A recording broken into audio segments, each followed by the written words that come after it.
So this is the job, how to remove wall tiles and also plasterboard.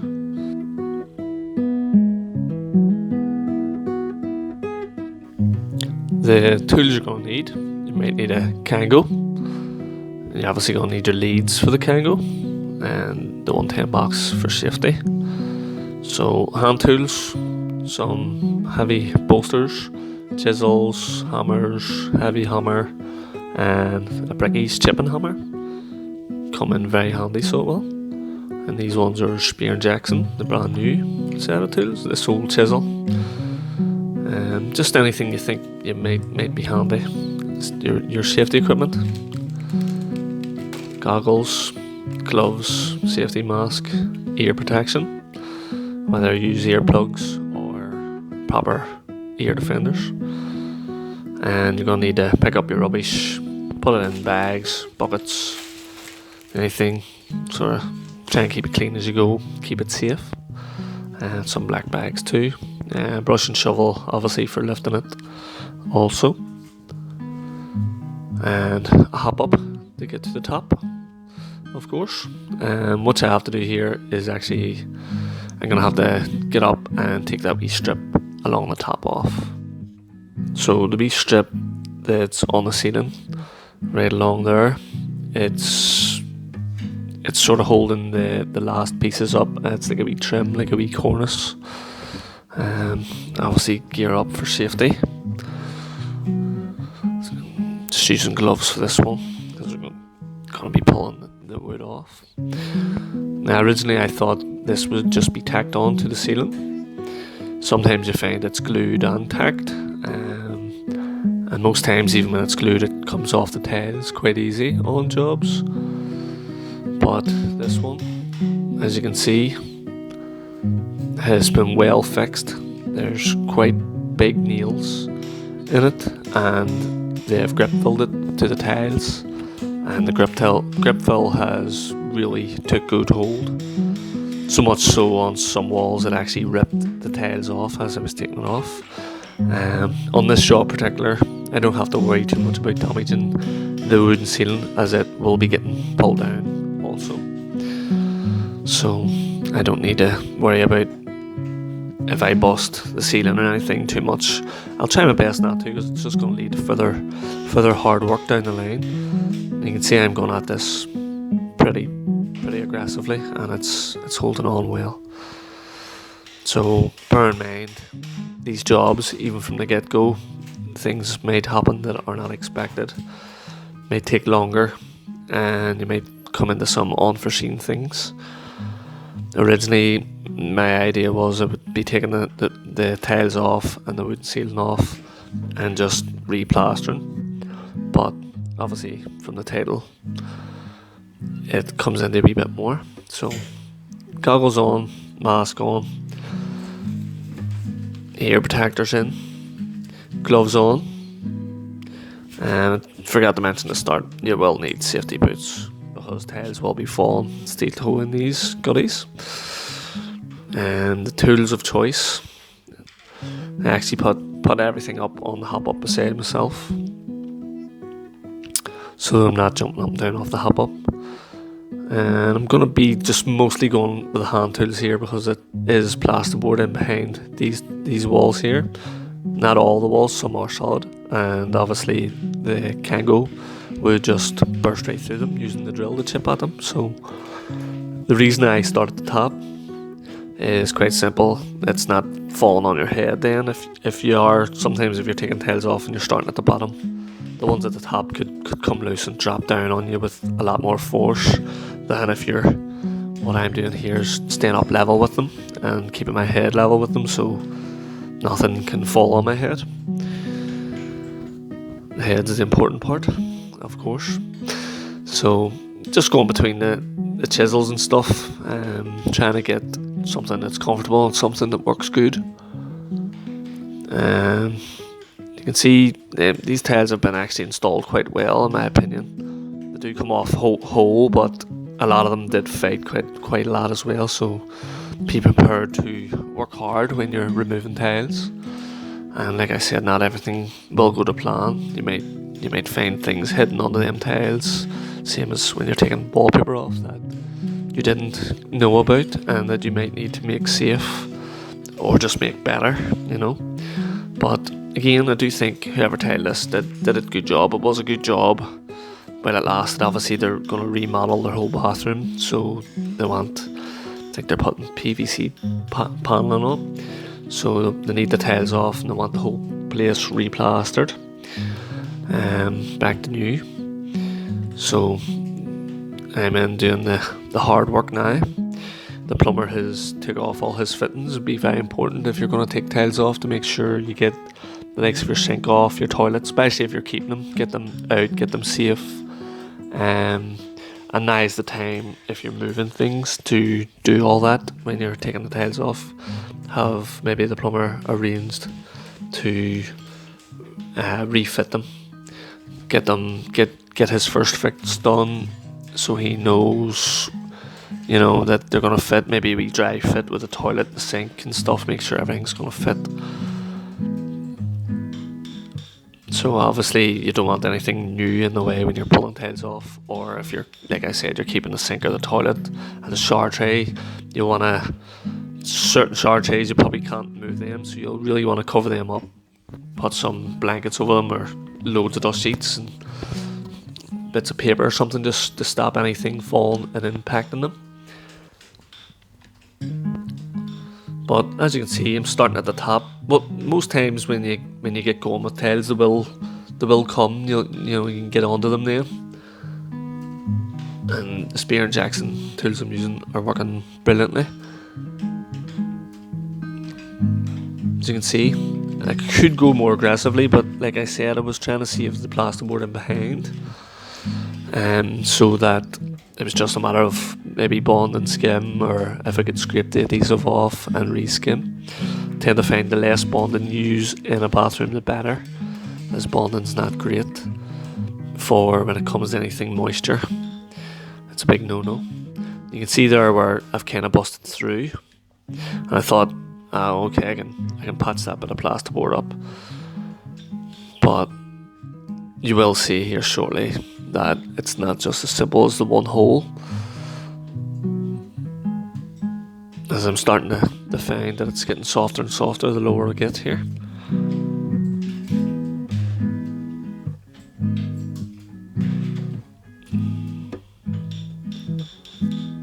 The top has been quite solid, so it was giving me false hope for this wall altogether.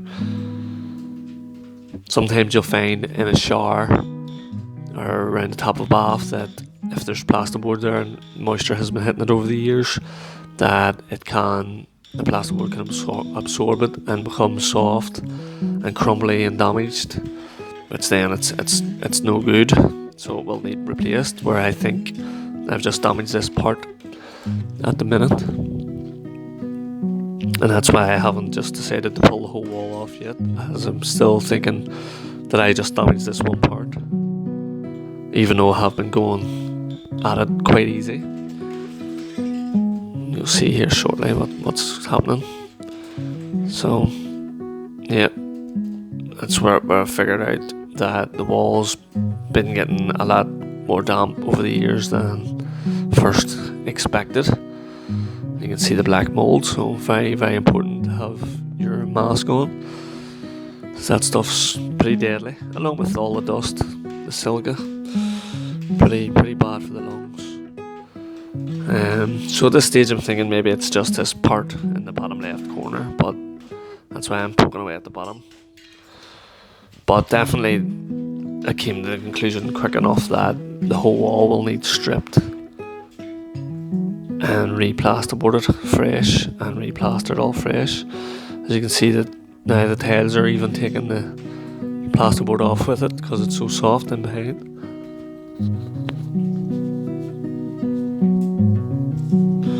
And completely black. Even the fixings, the plasterboard was actually nailed up. It wasn't screwed up originally. It was nailed up from. We don't use screws anymore. The rules is to screw it all up now. It's a better fixing, less pops, and you can see how soft this really is. But basically, if this does happen, it's not the end of the world. May just be unexpected, but it's not the end of the world. It's just a matter of getting some plasterboard and re-plasterboarding it. I do have videos of me showing you how to plasterboard ceilings, dab and dab walls and stuff, how to cut it, measure it, tricks and tips around how to figure out where your sockets are and things like that. Fortunately for me, there's no sockets or pipes on this wall, and it's absolutely ringing. Like I said, dust mask very important in this particular job. So if you do have to pull the wall down, don't panic, as I'll drop some videos in the description leading to my older videos showing you how I plasterboard, and certain wee tips and tricks that you should do to make it stronger and things as well. And also I will try and do a tutorial on this wall as well, so that you can refer to it, and I'll probably put that in a comment, because this video will be uploaded before then. I'll get the video of how I plasterboard a bathroom wall uploaded, so you can have a look at the way I tackle this specific job. But for now, get all the plasterboard ripped off and clean down your screws, leave it all bare and ready to reboard, resheet. Also, that yellow insulation just itches me, so it's a good job I have the gloves on and the hood up, as the fiberglass, I think I'm allergic to it. I think everybody's allergic to it, but I'm especially allergic to it.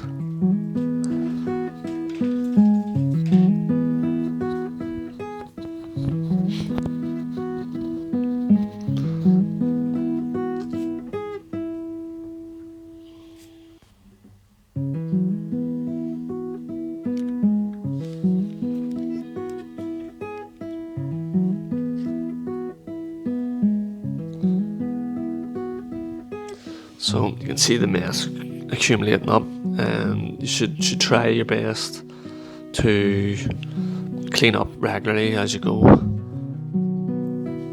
just to keep it safe for yourself. So jump back to removing tiles, fresh wall, and my hopes aren't very high for this wall, as obviously the shower was fitted on this wall as well. So my hopes aren't terribly great, thinking that probably this wall will suffer and come off. So just having a wee look around. Obviously, if there's any fittings on the wall, I think this was from the old shower, you'll have to remove them. And if you're keeping them, don't remove them the way I just ripped that one off there, damaging the screws and stuff. You should unscrew them and put them safe. Possibly take them out of this room altogether, as tiles and rubble flying everywhere could damage them also, or they could end up lost in the rubble and thrown in the bin by accident. It does happen, it's happened before.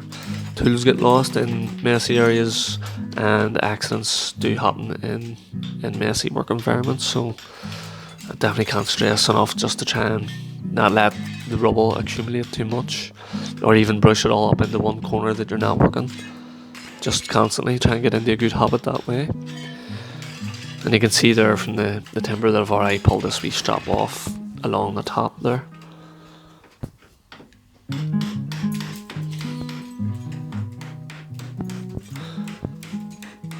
But you don't, like I said, you don't have to use the exact same tools I'm using, but these ones have been great on this job. The Spear & Jackson bolsters and the heavy hammers and the brickies hammer have been excellent to remove all these tiles. Very sharp from getting underneath, as you can see. And this is, like I say, this is plasterboard wall, so it was always going to be a wee bit, take your time a bit more, as I think it would be quicker for me to bond and skim areas of the wall and stuff, or even to scrape off the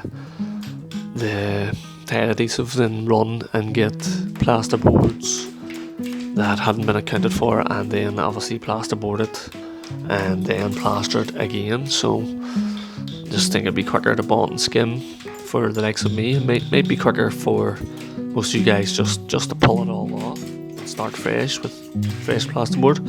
Maybe a quicker way. You might want to look at that for an option as well. And again, I'm thinking, how did I do that?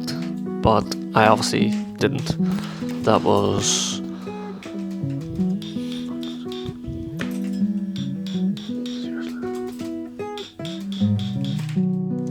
I'll show you how that hole probably happened in a wee minute, a bit of a close-up.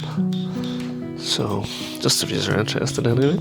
But some would say that the plasterboard here is round the wrong way as well, because it's brown side out, if anybody's noticed. And it should be white side out, but it depends, because like I said in one of my previous videos, that really does depend on the type of plasterboard. Some, it actually says plaster this side, dry line other side. Back when I first started, I know for a fact there was boards that said plaster brown side only, and other ones that said plaster reverse side only, white side, opposite side. So again, it does depend who made the plasterboard, on what the rules are on them. So obviously I have this socket loosened, but if you have a spark, it's better to have them completely removed, in case you break. The plastic's very easily broke.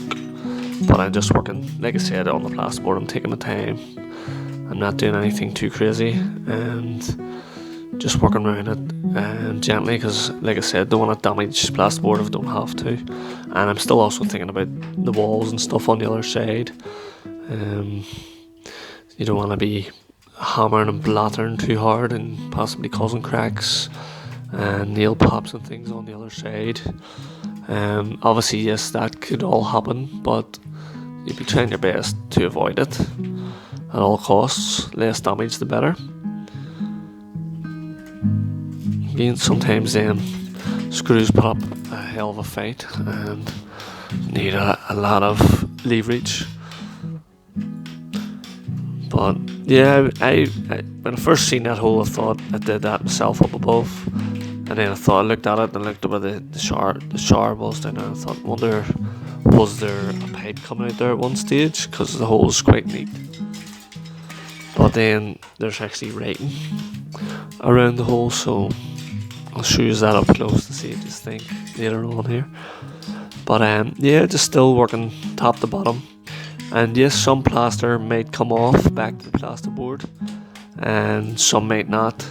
But anything, no matter what, if there's any loose, you gotta scrape it away, because you cannot plaster over anything loose. If anybody goes over anything loose, they'll soon find out the repercussions of it, and the fact that, you know, once you start pressing harder and harder on your plasters that's firming up, you will find that it'll all come away, which is a right pain.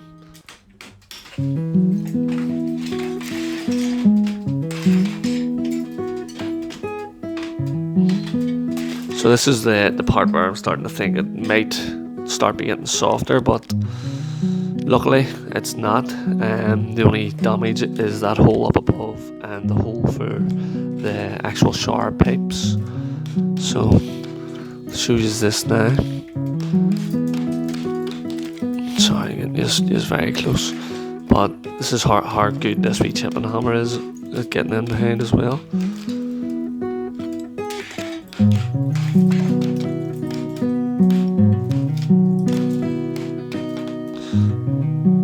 Couple of taps.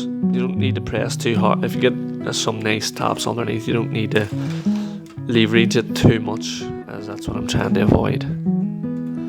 Because the more you lever it, the bigger chances you'll bust through the plasterboard. Still this bottom half to go. So again, the bolster as well.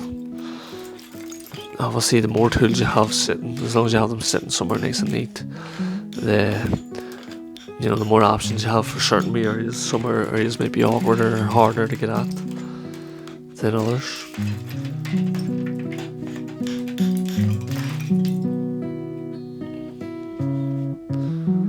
can see that these tools are making easy work of this. Also the way I'm using them, making easy work of it too. And here's what the FXXK, so I think the plasterer, somebody wrote that before they replastered. They were obviously thinking, what is this hole about? But it would be funny to imagine that the person that wrote that and the person that did that hole, you know, maybe just threw the hammer at the wall, I don't know, or maybe missed, you know, maybe the hole up there was meant to be down here and they spun the board round, measured wrong, but just thought that it's funny. Imagine the person who did do this board and is watching this video would be quite interesting. Just even the thought of it. But anyway, you can see these tools are definitely working a treat for me. And like I said, use the kango here, it'd be too heavy, it would just burst right through the tiles. And what I would also recommend is that you stick to one wall till you get every tile off before you jump on to another one. Don't be jumping all over the place. Just stick to one area. Whether it's easy or hard, it has to be done eventually. So wherever you start, just stick at it, stick with it, keep going. These tiles are coming off so sweet you can nearly use them again. So if anybody wants them, let me know. You can get them, no problem. But yeah, and obviously this job was done previous. I have a lot of footage previous the coronavirus, as we're all having to stay in the houses and staying safe. And I hope again these are all safe and sound.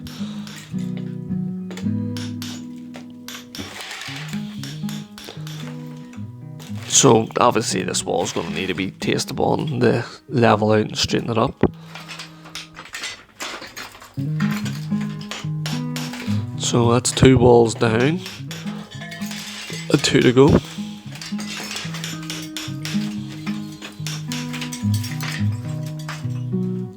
And the big square was where there was a sink there as well. There's some pipes below me. I think I'll put a bag over them to try to stop dirt and dust getting down into the pipes, and try and help the plumber out a little bit, guys.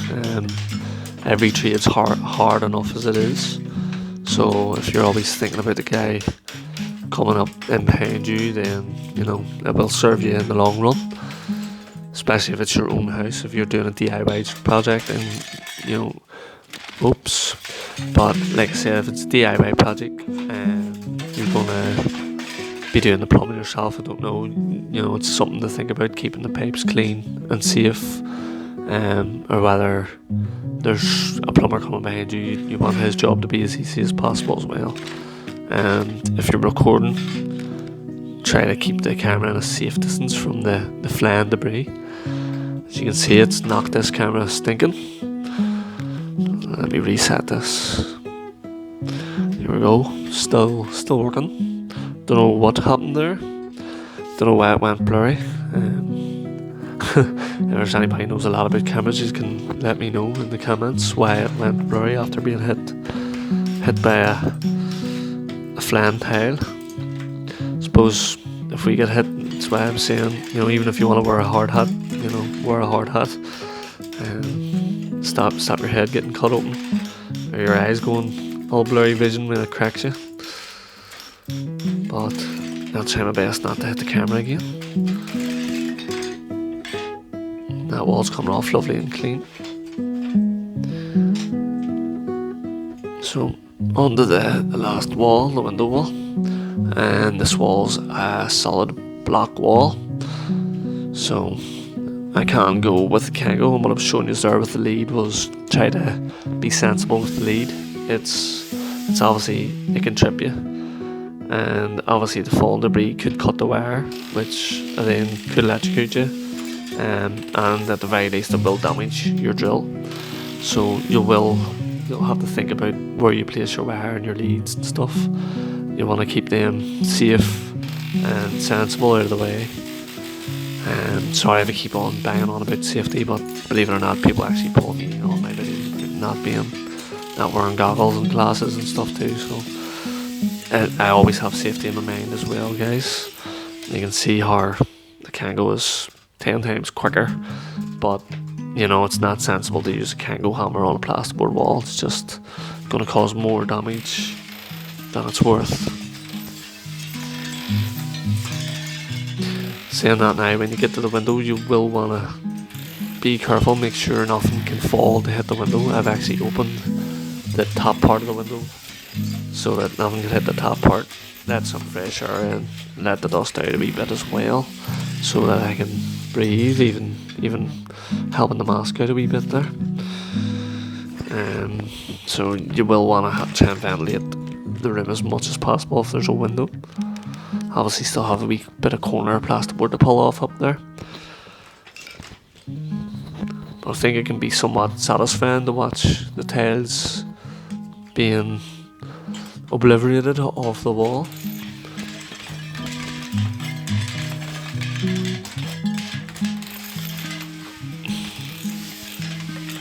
The tiles actually look like they were just hanging there, but they're actually solid enough.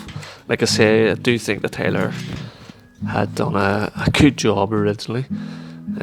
Couldn't fault his work, and you know, the tiles, had I not come in and started beating the life out of the room, the tiles probably last another 10 years on the walls, maybe longer.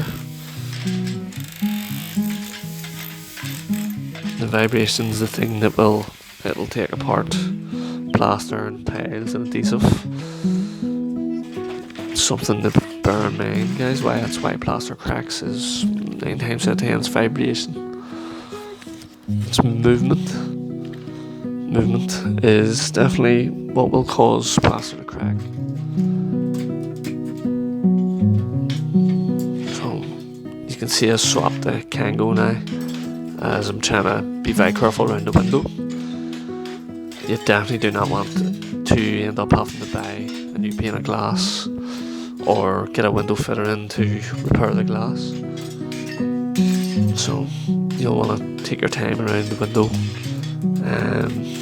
You know, it's a wee bit of common sense, but sometimes when you're getting carried away, you'll overlook common sense and you'll just keep cracking on until damage is done and it's too late. So sometimes assessing the job 5 minutes beforehand, or even when you're on the wall, rethinking, you know, it's not too late to stop now and take it easy and go a wee bit easier around the window.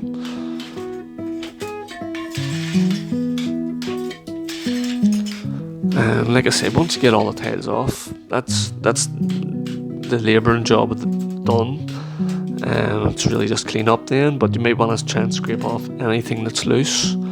I might try and do a video if anybody's really that interested and wants to know how I remove the grout and the adhesive off the walls that the tiles are stuck by, to have a more even and flatter surface to plaster on. It will result in an extra bit of work for yourselves, but if you want to watch that, I will upload that video. Either, I'm not sure I have loads of footage of it from this particular job, but if not, I will get that video uploaded in the future. I have a wee bit of a trick that gets the adhesive off that bit easier as well. So if anybody has stuck this video that long and wants to see that, definitely drop the comment in. And you can see the top right hand corner, I've took a wee chunk out of the head. But again, that's going to happen. You're not going to have perfect walls after you rip tiles off them, that's for sure. Still a couple of wee bits and pieces here and there to go, and like I said, anything loose, you gotta get it off, gotta put the scraper over it, have it nice clean ready for the plasterer, or clean and ready for yourself if you're doing the plastering. So that's really all I have left to do here. Tiles are off, is another bit of scraping of the walls and clean up. And these gloves have really came in very handy, the collomix gloves.